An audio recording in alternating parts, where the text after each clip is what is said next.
A special conversation with Mr. Mosab Hassan Yousef, known as the Green Prince, and Dr. Dan Deikel, President of the Jerusalem Center for Security and Foreign Affairs, led by myself.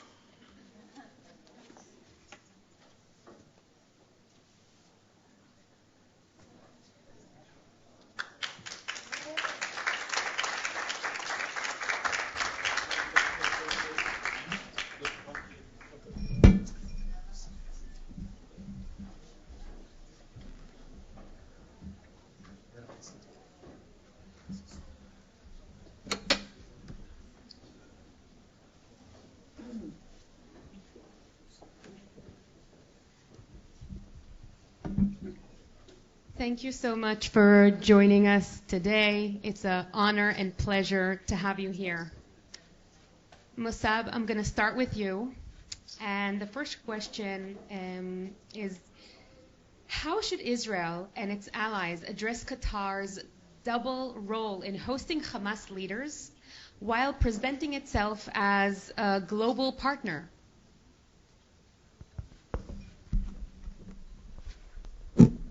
First of all, good afternoon, everyone. Hopefully you're not bored to death. Now we're not. Okay, sounds good. I don't want to add to the boredom. I wouldn't be comfortable sitting in a room where so many politicians, ambassadors, especially European ambassadors, coming to tell us what to do. I heard some crazy stories. Is it only Qatar playing the double game?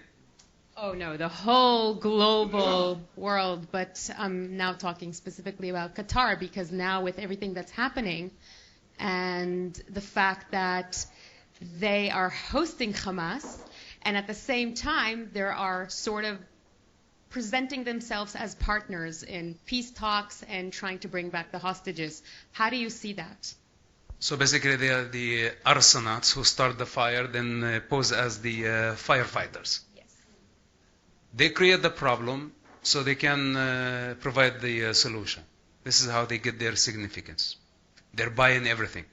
They manage somehow to buy the World Cup. This is Qatar. It's a corrupt monarchy, you call it, that is sucking Earth's natural resources and weaponizing such things against the globe. They are competing with Israel. Qatar is competing with Israel, but not by creation, by buying. Mm-hmm. And this is their game. They don't care. I said this from the early beginning of the war. In fact, I said this from day one. I said, assassinate Hamas leaders on the Qatari soil. Millions of people watched it. Everybody was critical of it. It was too much, right? Now it came too late, a couple of years later. And it looks like we missed this time. Hopefully next time we won't miss. As long as they host Hamas there, Hamas leaders, and I know some of them personally, very dangerous people who orchestrated October 7th, who destabilized not only the region, but the globe. They should not be sitting and feeling immune to assassination. At least now they know that it's coming and it's near. For Qatar, let them do whatever they want to do. They are responsible. They are complicit. They are partners in the crime. And in my opinion, not only Hamas should be punished, also Qatar somehow should be punished for being complicit with terrorists who orchestrated October 7th massacre that led to the destruction of Gaza as well. So you say that behind scenes they were supporting Hamas all along and then played being partners in trying to get back the hostages? I mean, obviously. I think there is no one in this room who disagree with this. This is the reality of the Qatar involvement. But of course, their money, when they have such influence, this is what is called in Islam financial jihad. The Muslims And listen to this, it's very, very important to understand, so to see the dynamic of the Muslim play. There is physical jihad. This is the jihad by the means of the sword. But also there is financial jihad. And this is what Qatar, Saudi Arabia is doing. And there is jihad by word. Those who cannot fight physically, cannot fight financially, they are required by Islam, by the Quran, to fight by word. And this is the social media campaign coming from Pakistan, coming from Malaysia, from Indonesia, from every Muslim country, demonizing and defaming Israel worldwide. And don't forget the state-sponsored bots, that they're about 30% of that control the social media, and no government can stop them. And all of them working around the clock to spread hate against the Jewish people. Qatar is at the epicenter of this problem. It's jihad, and we need to see it for what it is. And how do we solve this problem? With all their money, isn't that a bit almost impossible? Look, you cannot buy everything with money. And I don't think Israel should be intimidated by the Qatari influence. Because sooner or later, this financial jihad that we're talking about will backfire. It's just a matter of time. I want to see all the compromised Western leaders today bowing to the mosque, bowing to the Arabian desert idols, submitting to the 7th century mentality and to the Middle Eastern savagery. I want to see how far they're going to go in this game before they hit a dead end, and their own people would say no. Because Qatar can buy compromised politicians, but I don't think Qatar can buy or trade the Israeli spirit.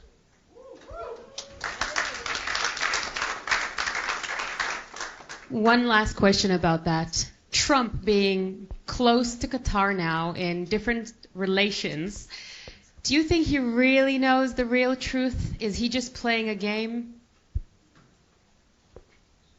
This one, I really don't know. I don't think anyone has an answer for that one. Thank you. We will figure that one out. Dan, after Israel's strike in Qatar, what consequences do you think it will have in our regional Arab partners, if we can call them that, or with the Abraham Accords? Well, first of all, let me thank you, the Jerusalem Post, and the audience for joining us until the wee hours of the morning here. And to say it's an honor to share the stage for a minute or two with my dear friend Mosab Hassan Yousef, one of the great moral voices of this moment and of this era.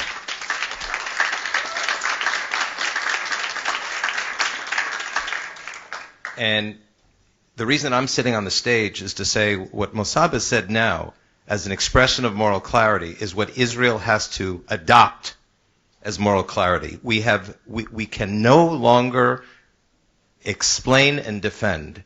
We now have to move from defense to offense, and we have to move from what was known as hasbara, which means explaining, to toda'ah, which means exposing and influencing the audiences of our enemies.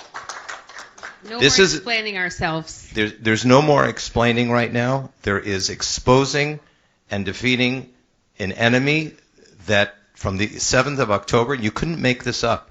In the name of the Al-Aqsa Mosque and in the name of jihad, which they said and documented on GoPro television cameras, somehow the jihadists have become the Jews and the Jews have become the jihadists in the perception and this is a diplomatic conference, so let's talk about assertive diplomacy. And if we talk about assertive diplomacy, I'll get to the specific answer, is to understand what Osama bin Laden said on the, not only on September 11th, but in the letter to America in the months following that mass murder. He basically prophesied what Hamas would do on October the 7th. Because it's the same ideology. It's the same immoral clarity. It's the same action that took 53 Brits on 7/7. It's the same action that took well over several hundred Spaniards in 2004, and in Bali, and in Belgium. It's the same war. It is jihad we are facing.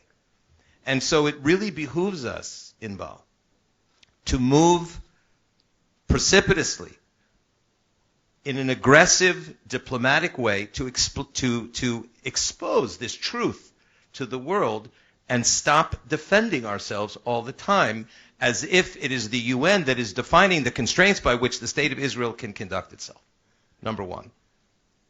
In specific answer to your important question, everyone in this room remembers what happened between 2017 and 2021 when the Arab world, the Arab League, the 22 members, publicly cast Qatar out as the bastard child of the Arab world.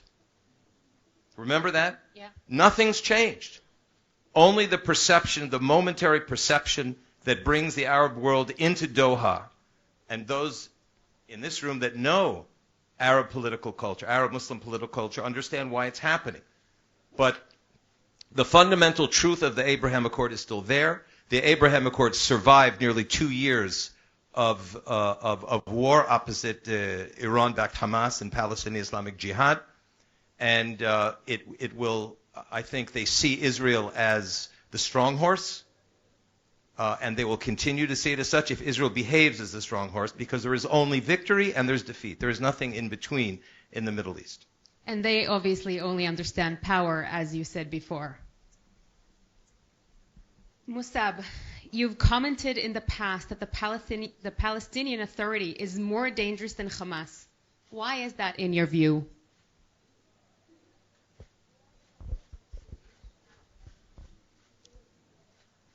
They are all part of Palestinianism, which calibrates in falsehood by all standards. Take for example, on October 7, Hamas opened war or declared war on Israel. On October 8th, you expect from the peace partner that came back to the territories on terms of good faith and peacemaking, trying to find a solution, a common ground where the people can coexist with each other. Instead of condemning Hamas, they declared war on Israel. A few days later, the Muslim world declared war on the Jewish people. And today we are dealing with the consequences of the evil work of the Palestinian Authority. Their propaganda machine. This is not Hamas work. Their delegations, their ambassadors, they have been working around the clock to defame Israel. Prior to October 7, they funded and they empowered the BDS like a witch hunt, chasing Israel in every global or international arena. Well, that created a generation of indoctrinated, rigid Palestinians who also have American citizenships, who also have European citizenships. So they paved the way. They prepared the climate, the ground, to breed hate against Israel. When October 7 was only the trigger that jihadists did. But the Palestinian Authority paddled the wave And this is why I say the Palestinian Authority is dangerous. My opinion, my humble opinion, as someone who used to believe that I was born Palestinian, but nobody ever told me why. So I went on believing, up to just recently, by the way. I didn't mind if people called me Palestinian. I used to take it lightly. But after studying the history and seeing the impact of the Palestinian delusion, Palestinian hateful indoctrination, the victim mentality that is based on self-inflicted trauma, blaming Israel and blaming the rest of the world. This is a very, very dangerous mentality. This is not the American spirit that I know. And this is, at least in nationality, I'm an American. I'm very good friends with Israel and the Jewish people, and it's all about resilience. It's about survival. It's about the good fight. And what so-called Palestinians? They are not ethnicity.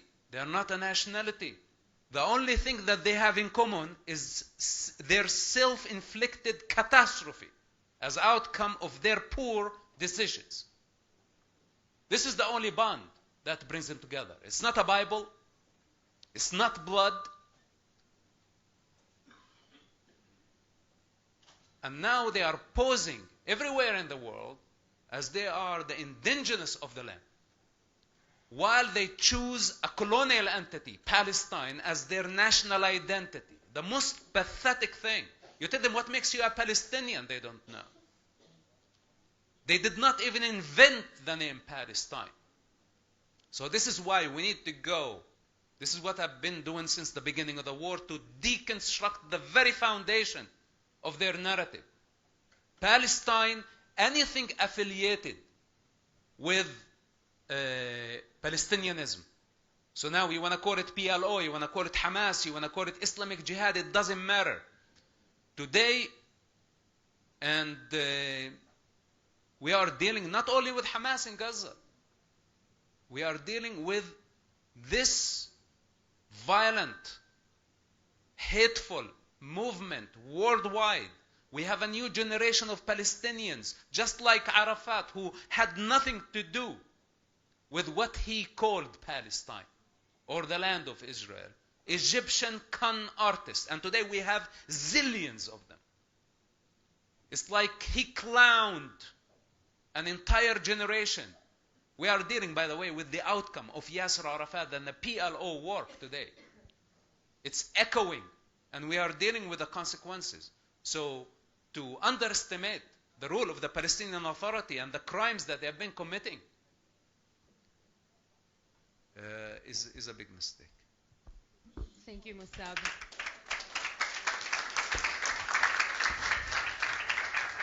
Dan, this question is for you. What challenges will Israel face now that the UN voted to recognize a Palestinian state? I think the challenge is not really for Israel, it's really for Europe, because what Europe has done is to shoot itself in the head by recognizing whether it's a PLO or it's, according to the Palestinian proposal, it'll be another Hamas state in the hills overlooking Ben Gurion Airport. That's the geographic location that Amir Avivi talked about a little bit earlier today. We talk about a prospective Palestinian independent sovereign entity. It would be essentially a shot in Israel's heart, because it would be impossible to defend the country. But what the Europeans have done, along with 17 other countries, as well as the Arab League, led by France and the Kingdom of Saudi Arabia, is to essentially support enthusiastically Hamas's jihad. And so 1,650,000,000 Muslims are watching very carefully, and those most radical and extremist among them are seeing whether jihad actually works. And at this point, by electing to support a Palestinian state, it's a grand prize to Hamas, grand prize to bin Laden, grand prize to Al-Qaeda, grand prize to Nusra, grand prize to all of the jihadists around the world. And in my estimation, I'm interested more to hear what Mosab assesses about this. It will unleash a massive wave of terrorism across the West because they see that it works. Which is sort of a continuation of October 8th. It's October 8th is the fusion between kinetic terrorism and reputational terrorism. And in that sense, yes, absolutely. Mosab, what do you think? I think it's a...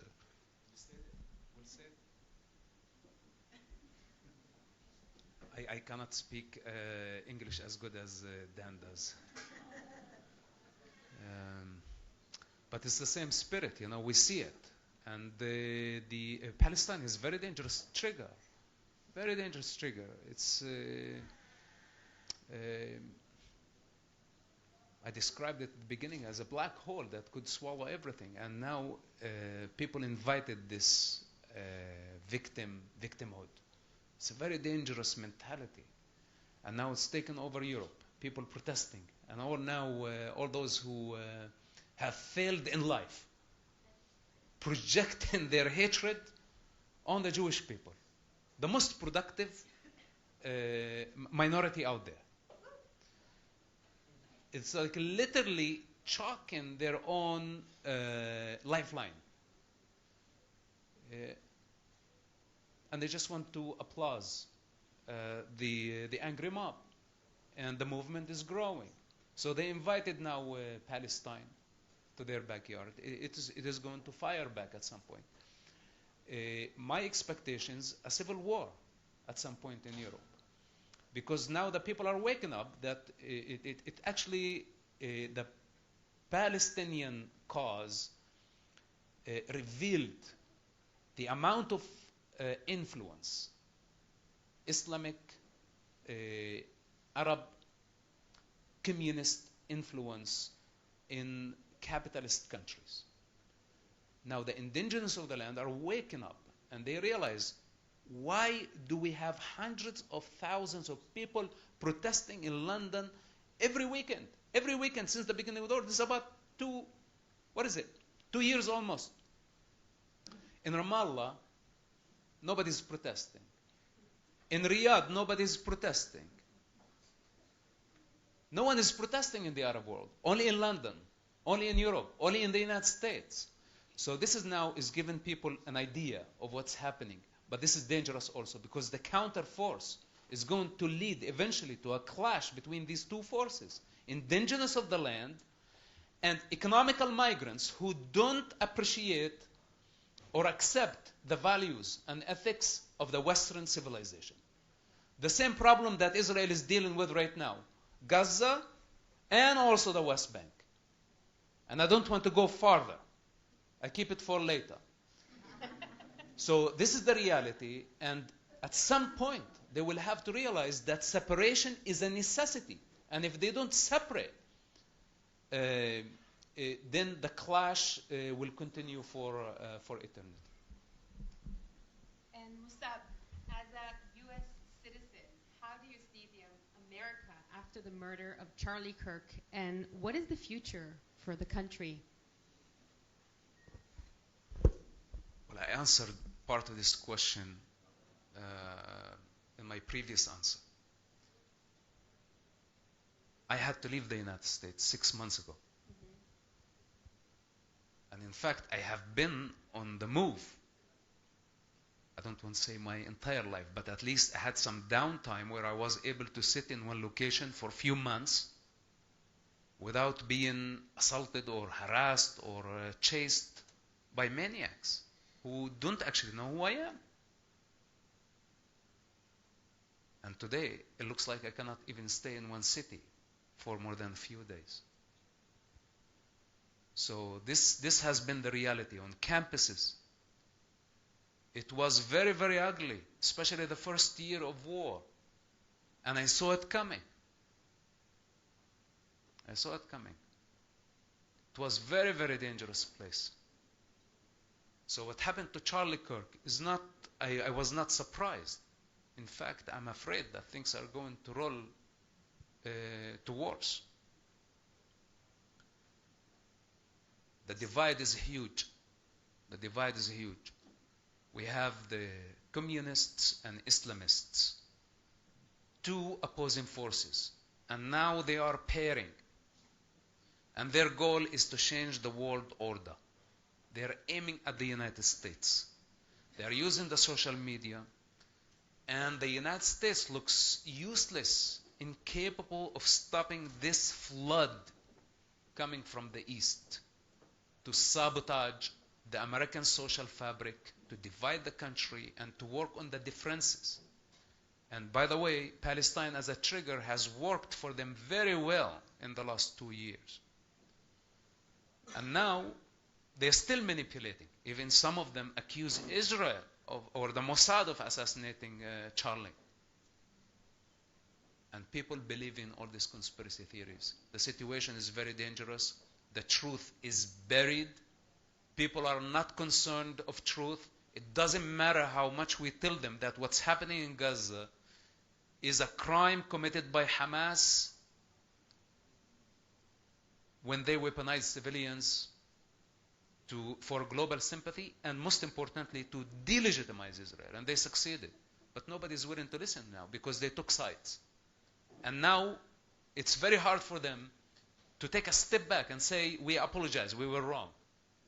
They are so egoistic to admit that they are irrelevant to the conflict, and they are playing only as useful idiots who have been fanning the flames of conflict, and children on both sides have been paying the price. They don't want to humble themselves for a moment, and I'm talking about celebrities, influencers, clout seekers. Everybody's profiting from the conflict. So why do they want it to end? So this is the reality of the United States, and if they underestimate, I said, and I say again, outlaw everything affiliated Palestine. The PLO was a terrorist organization just a couple of decades ago. Do it again. This is what I want from my country. I don't want anything Palestinian. I don't want to see keffiyehs. I don't want to see Palestinian flags on the American streets. When I left Ramallah and the darkness of such society, a death culture, a rape culture, does not respect women, cancels women, want to kill all the Jews, triumphs when a suicide bombing attacks hit Jerusalem or Tel Aviv. It was a triumph for the people of Ramallah, for the people of Gaza. I left this sick society and migrated into the unknown, not driven by any desire that America would give me. I just needed my freedom. I left all my comfort, all my security behind me. And when I now arrive to the United States, I have pro-Palestine Palestinians, a new generation of self-righteous Palestinians who never been to Palestine, who don't know that Palestine never existed, and they are stealing my freedom. How am I supposed to feel about this? And who do I to complain to? The President of the United States? The Congress? The police? I just leave it to God. Wow. You almost answered one of my last questions, which was you risked your life and for your mission and for your beliefs. And now I can hear that your personal price that you're paying is that you don't feel safe anywhere. Is there a place, do you feel safer in Israel? I know you care a lot about this country. Well, your emergency conference today brought me from the beach. I was laying on the sand an hour before We're this sorry to bother you. tense conversation, surrounded by beauty and crystal clear waters and beautiful sun. Look, I made a choice long time ago. You know, this is not the first time I'm taking risk. I like to take risk, by the way. I enjoy taking risk. But at least, you know, when you know that you're risking your life for people who at least appreciate. You know, not in the United States, my country. You know, I'm being criminalized right now. Being accused of treason. for stopping suicide bombing attacks from targeting civilians, who killed Americans, who killed Jews, who killed all type of people. This is a moral decay. So what type of country I am fighting for? You know what? I became homeless again. And yes, I had to move to Israel thinking that Israel is the safest place. Something that I did not consider. The option was available many years ago. When the Shin Bet offered me citizenship 8 years ago. I said, no, I don't want dual citizenship. I'm happy and it's enough to pay taxes in one country. This was basically my idea, and I refused. And I know the people here admire me very much, and I love my privacy. But unfortunately, there is no safe place left on earth. And if you don't see it now, sooner or later you're going to see it. Because you can hide your Jewish symbols. I cannot. I cannot hide my face. I'm not willing to hide myself. It's a promise. This is my freedom. And even if it means that they're going to kill me, they can only kill my body. I said this many times. So now the reality. Sooner or later you realize this problem. I come even to Jerusalem. Everywhere I look, I'm sorry to say, but Arabs. You know, I am an Arab. I'm not ashamed of my ethnicity. But the problem, these are Arabs who have been indoctrinated on the religion of Palestine. And to them I am a traitor. And they are the righteous ones. So they want me dead. So even Jerusalem, where I'm supposed to feel safe, I don't feel safe. So today I am on the beach, and the bombing from Gaza, I was able to hear it. And by the way, it's raining like hellfire. And maybe they deserve it. Because, in my opinion, we need to finish with Gaza. It's not only Hamas. And I take responsibility for my words, and the politicians will lie to you. I don't. Gaza is a breeding ground. It's a breeding ground. Finish with Hamas today, tomorrow is going to be a different group. And by the way, the different groups, if they are communists, they are a lot more dangerous than jihadists. I promise you that. And maybe now the new generation of Palestinians says like, okay, Hamas screwed up. Look at the cause. It's global now. They are a giant movement with endorsement from everywhere, Hollywood, everywhere. They've got support. They can adapt easily to communist or socialist ideology, and they can become easily the neo-Nazis. And they need the breeding ground. And this must be demolished to ground zero. Has nothing to do with ethnic cleansing. This is a humanitarian displacement of the people who have been hijacked, not only by Hamas, by Palestinianism. And in order to deal with the Palestinian indoctrination, the Palestinian ideology, regardless of its color, whether if it's green or red, is to remove the breeding ground in Gaza and in the West Bank of what's known as refugee camps. All of them must be demolished to ground zero. These are the breeding grounds of terrorism. Then after that, if the Arabs wake up from their drunken and realize their true ethnicity, their true identity, then maybe there would be bridges built. But if they insist on being Palestinians, a hostile movement or entity to the state of Israel, I think Israel should not drop the fight until this score settled. Thank you. Thank you very much for being us here today, Dan, Mosab, and hopefully you'll feel peace very, very soon, and we all should. I am peaceful. The fact that my life is in danger doesn't mean that I am not at peace. That was not what I was trying to say. Thank you very much. I appreciate it. Thank you.